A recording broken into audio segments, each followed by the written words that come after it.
Ang susunod na programa ay rated PG. Patnubay at gabay ng magulang ay kailangan sa mga batang manonood.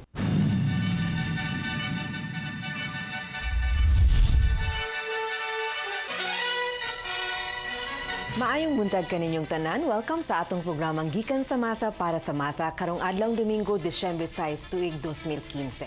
Kita madunggan simulcast sa DXAB 296 ug makita no sub sa channel 61 ug 62 sa Sky Cable.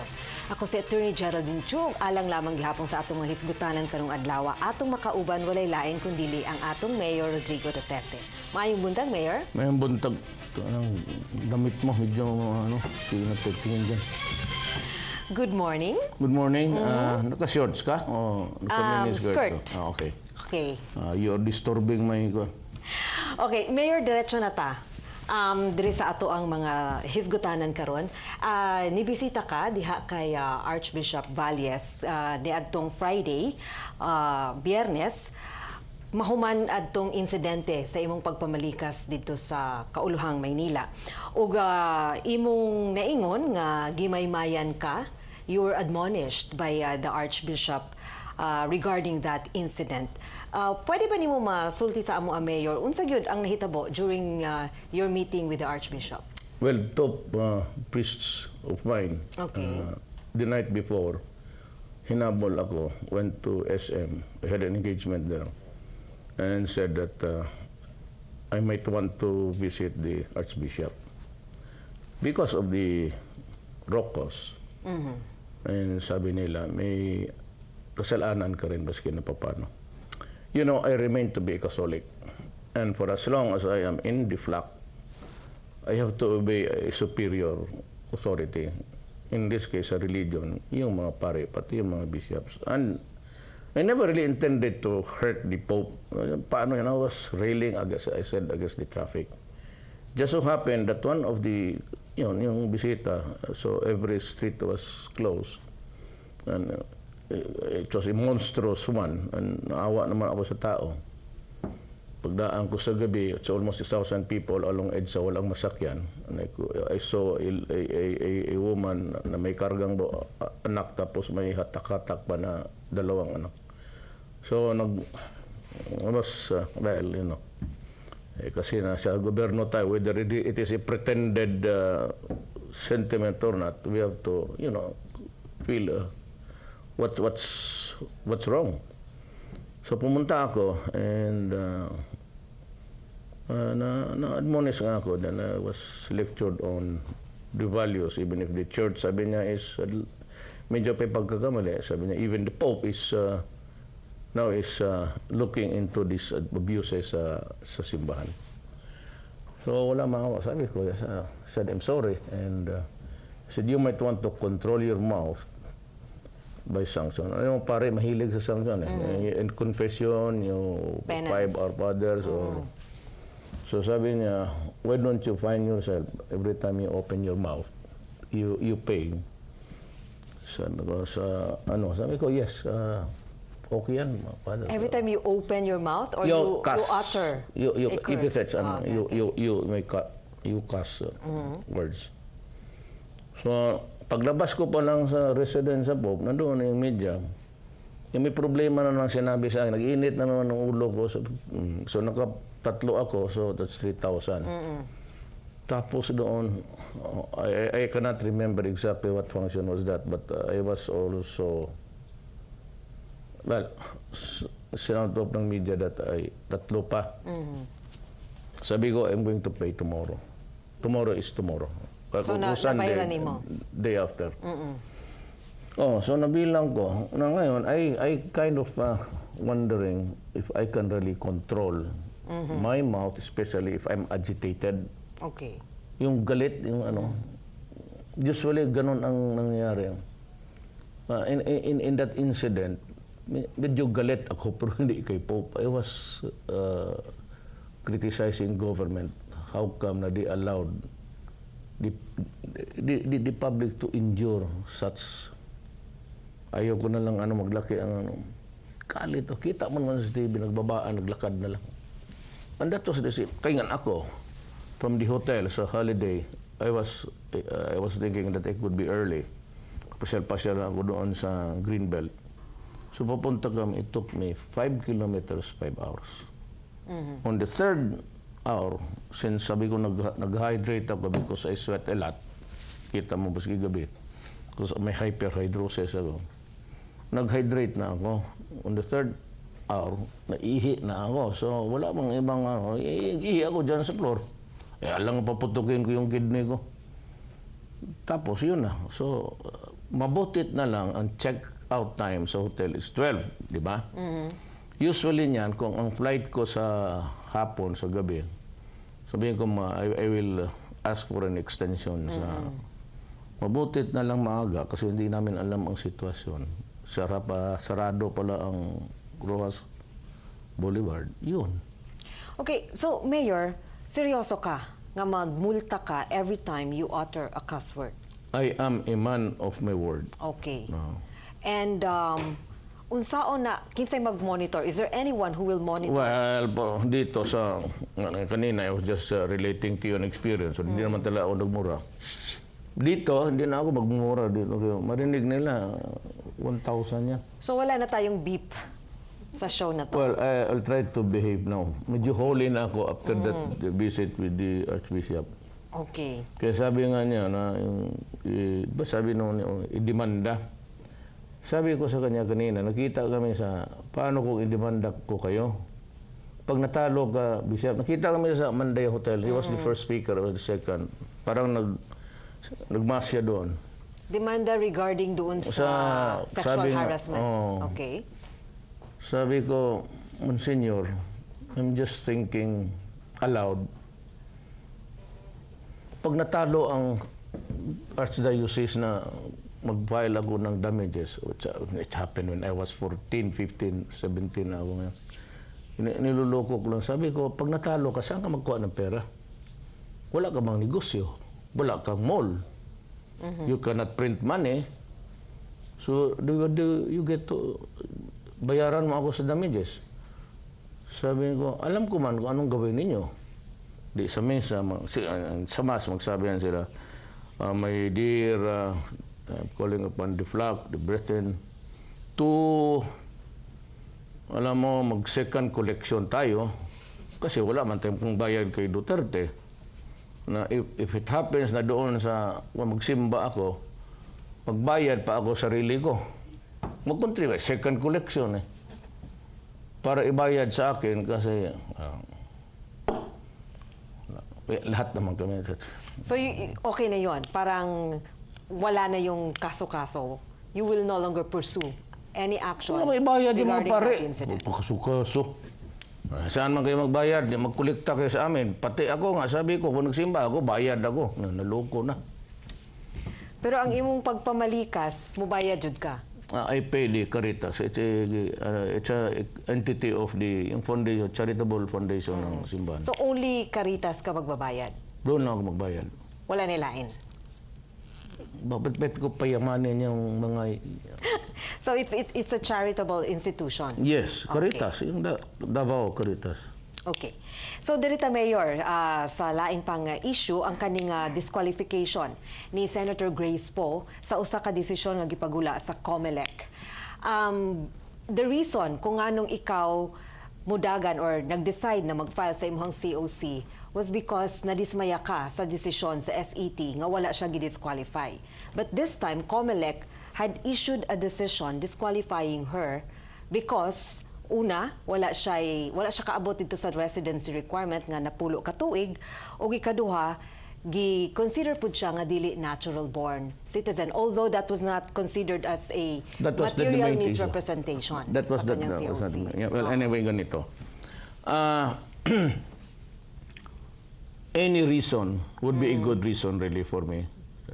Kasi yung motivation ko, there was a lot of explanation.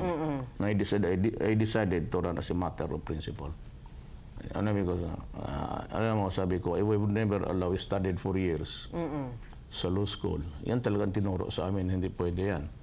Now, the politicians in the tribunal, lahat sila, mga senador, outvoted the 3 justices of the Supreme Court who may mga dissenting sa opinion. So, ganito ngayon yan. I was questioning the citizenship place. What brought me, I said, to the journey to the presidency, yung issue sa substantial issue ng citizenship. Itong sa residency it's a matter of arithmetic. Mag-add lang. So, hindi ako kasali dito because I never question your residency. Okay. Dito ako nag-question, and maybe because I ran out of exasperation dito sa, they keep on, here is a very good legal case. Tapos itong mga politiko, they outvote the legal minds only because they want to accommodate. Sabi ko, hindi pwede. Okay. But dito sa computation sa residency niya, I never studied the matter. Hindi ko yung mga how many days, gano'n. Kasi I was 9 not years interested. and 6 months. That's what they say. Short of 6 months para mag 10 years na required. And that was the earlier opinion of the enemies of grace, even before the filing of the certificate of candidacy. So, sa Bisaya naman ako, ang akong gina-question, dili tong iyang residency, but a very substantial one. And it is an issue of Citizenship. the Constitution. Ang desisyon sa COMELEC really was to declare her as a not natural born. She's a Filipino but not natural born. Dili siya qualified. Mo po na ang gipagawas nga decision sa COMELEC. So but that was it the main jives point. with your view. Yeah, kasi hindi totoohanan naman. Huwag na tayo magbulahan. Ikaw abogada naman. When a founding is a foundling. So with no known parents, father or mother, how can you be a natural born citizen? Paglabas mo sa lawas sa imong inahan, kasi may pangutan-on kung sa citizenship ninyo. Anong bang bata na ito? That's why a founder is considered stateless. Now, to correct that, there is the treaty. Giving yung stateless person, kagaya ng foundling, citizenship is bestowed upon the child when she is found, or he is found.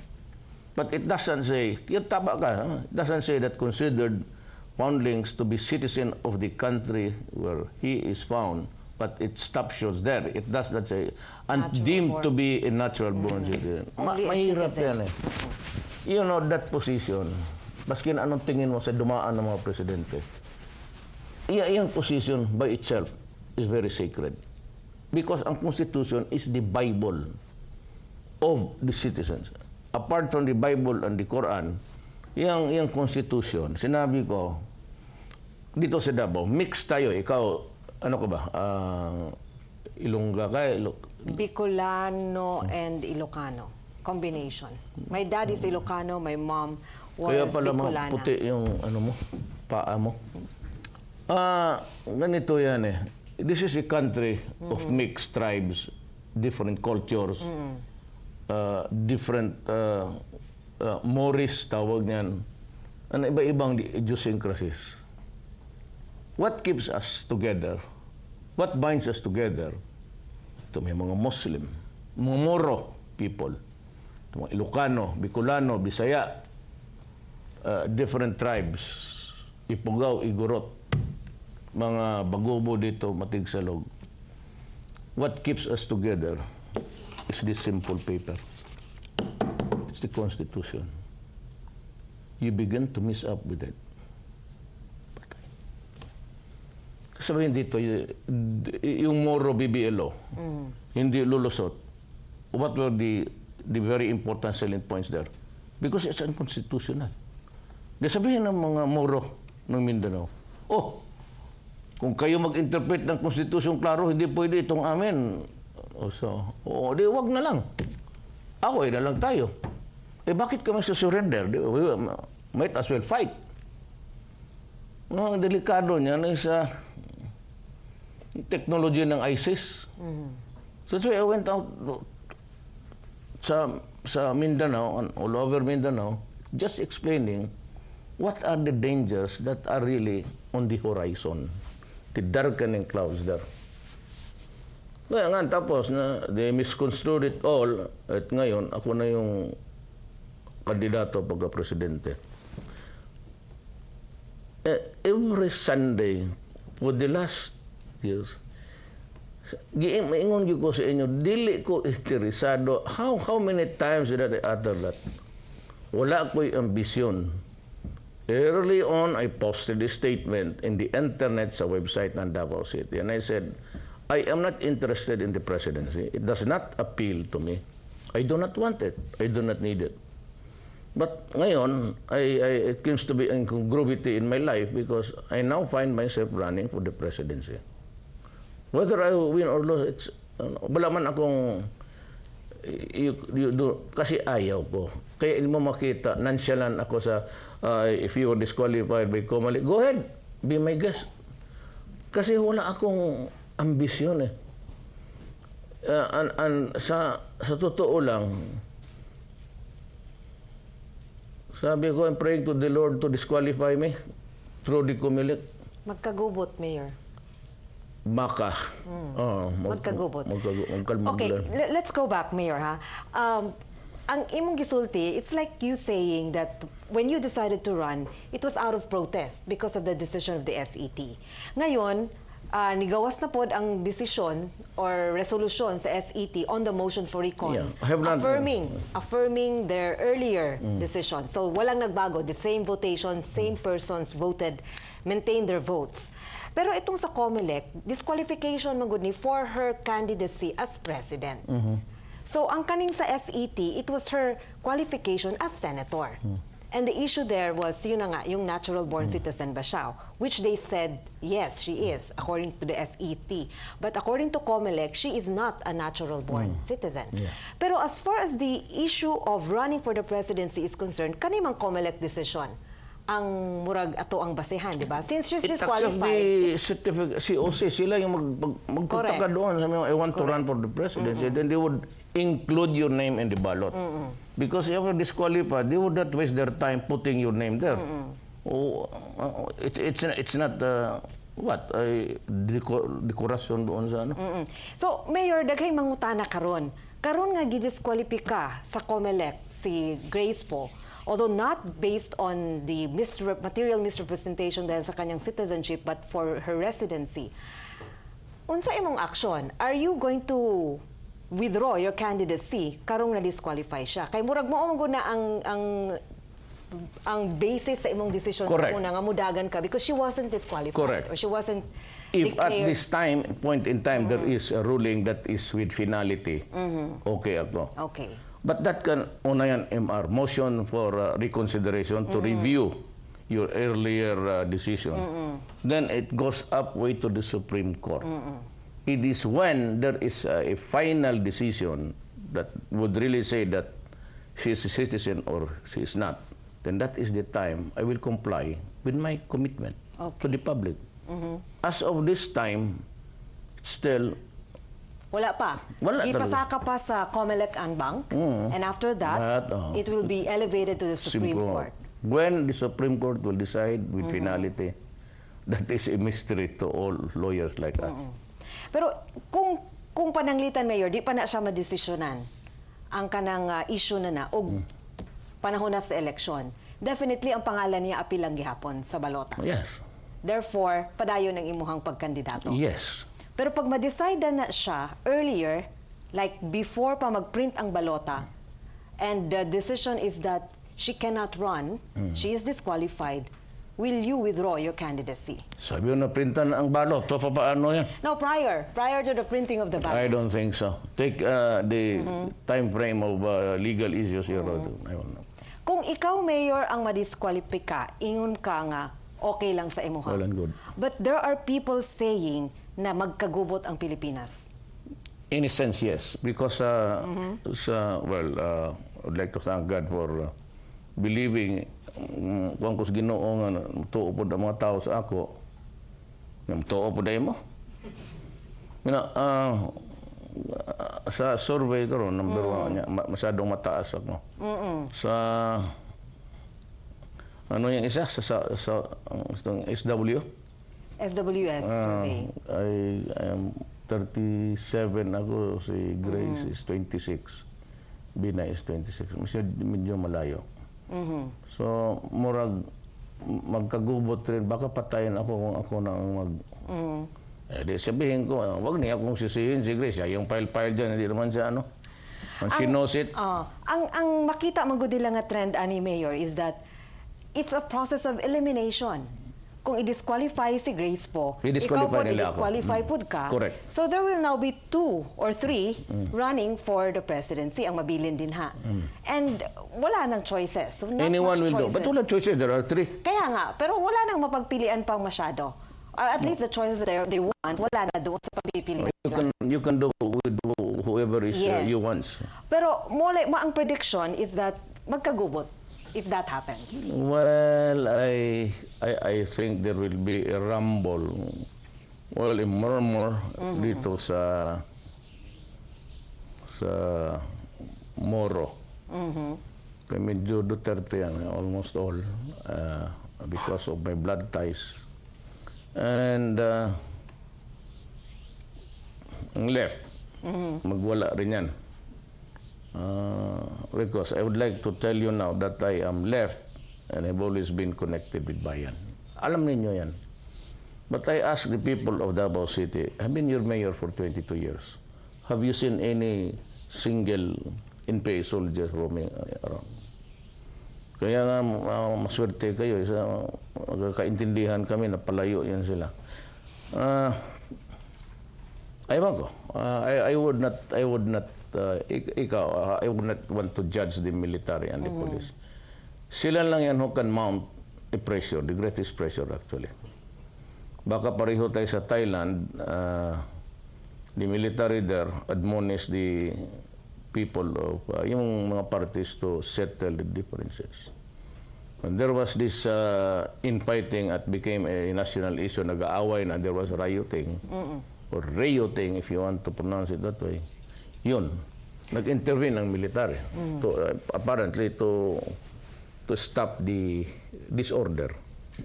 Hopefully, Mayor, dili na mo abot diha. Anyway, your disqualification case is set for hearing on December 16. Andam na ba kaana?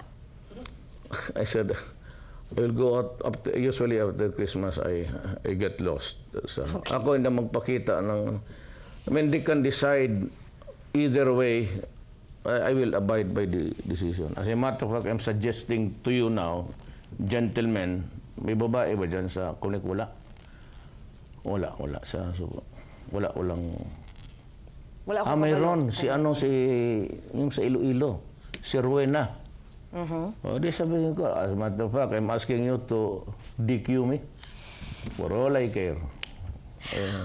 Okay, hulaton na lang natin, Mayor, ang desisyon sa COMELEC. Pero sabi ko, I would never be the same again. Okay. Kasi wala na akong puntahan. So, retire ako for good. Speaking of you will never be the same again, sa dihanggi abrian na ang Pasko Fiesta ni adtong Biyernes. Medyo sentimental ang imuhang message sa diha nga okasyon, Mayor. Is this your way of saying goodbye na ba? Yes, because little did I realize, just come of parang yung, I said, a nonchalant attitude. But I never realized that I was standing there for the last time as the mayor of Davao City. Kasi hindi na ako makabalik, nandiyan na si Inday. And if I lose, wala na rin ako man. Nasasabi ko na sa crossroads na ako sa buhay ko. I will never be the same again. So I said, I was standing there, teary-eyed. I'm not into that kind of sentimental, but in the sense that I was looking at City Hall. Sabi ko na, I am standing here this last December. The last appearance as mayor of the city of Davao. Kind of melodramatic. Sige lang, Mayor, malay mo ang pagbalik nimo as president na. I'd still, if I become president, I'd maintain this program. Okay. That's good to know. Daghay nang utana. Okay. Don't worry, you are... basta mag-shorts ka lang dyan. Hindi ba magalit asawa mo? Sabi mo, biro lang yan. Mayor, dirita sa Pasko Fiesta, unsa pang mga activities nga atangan natin? Many contests, mga carols, Okay. string instruments, and the competition of sino ang pinakamagandang mga Decorations. decorations. Okay. Security measures. Yeah, security measures. That's always been on high alert. Okay. Lalo na sa itong mga Pasko-Pasko. But I hope that I do not have to worry about trouble. I'm inviting everybody sa my Moro brothers and sisters and the Lumads. You remember there was a time na there was a suggestion na hindi sila pababain kaya they go around roaming madumi, Not all Filipino. Hindi man lahat Pilipino malinis eh. But it is not really a cause, a reason for you to prohibit anybody. Every Filipino is welcome here in the city. Okay. Belated happy birthday kan Kagawad Grace Kahes sa Baguio. Anak siguro to ni Kapitan noon. Attorney Emmanuel Nonoy Galicia. That's my boss noon sa prosecution days ko. Happy birthday to Sunny Dison. Ito, bangket to talaga. Happy birthday to Dr. May Concepcion Dolendo. This is siya yung sa pediatric ward sa cancer patients. Kapitan Loreto Nicolas of 19-B. Kapitan ang ito ang hili ko sige man lang ito nag-birthday murag halos kada buwan man ito. Kapitan, wa ka ba mo tiguang ka na buwan ka birthday? Well, anyway, happy birthday. Is it a belated one or a belated happy birthday? Okay, ginaimbitahan ang tanang alumni sa University of Immaculate Conception nga aduna mo yung alumni homecoming, Blues and Hues, sponsored by Class of 1990 on December 8, 5 p.m. at Grand Menseng Hotel. Daghang salamat kay Lizelle Espina de la Cruz of Hair to Dye for Salon for My Hair and Makeup, Otoy Mercado for Grooming the Mayor, Dr. Sal Lado of the Tooth Clinic, Metro Lifestyle Fitness Center, Bloom Facial Spa, Max for My Outfit, Ideal Vision Center, ug para sa atong lamiang pamahaw karong buntaga. Daghang salamat sa Kukel's Restaurant Bangkal. Mga kapamilya na humanasad ang atong episode hangtod sa sunod natong panaguban-uban. Daghang salamat ug maayong buntag kaninyong tanan.